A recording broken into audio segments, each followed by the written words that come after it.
Sosok sepasang pengantin menggelar ijab kabul atau akad di dalam bak truk, viral di media sosial.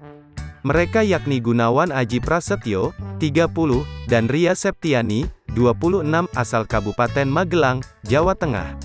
Awalnya, acara pernikahan mereka terungkap dari akun TikTok @deniassusanto. Dalam video, terlihat sebuah truk dihiasi kain dan dekorasi sebagai panggung pernikahan. Sebuah tangga kecil juga disiapkan agar si pengantin mudah memasuki bak truk. Video TikTok tersebut kemudian viral di Instagram lewat unggahan akun @magelang_raya. Keduanya telah melangsungkan akad pada tanggal 26 Desember tahun 2021 di halaman Masjid Al-Barkah, Japunan, Danurejo, Mertoyudan, Magelang.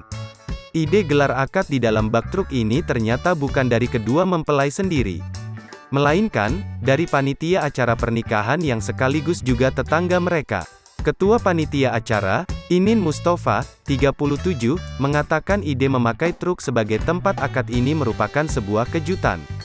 Mempelai dan pihak keluarga sama sekali tidak tahu akan adanya truk ini. Pengantinnya justru enggak tahu karena ini salah satu bentuk semacam surprise untuk suami istri tersebut. Saya izin sama teman-teman tim buat kejutan, tutur Inin saat dihubungi. Kamis, tanggal 6 Januari tahun 2021. Pihak keluarga juga belum ada yang tahu, imbu dia.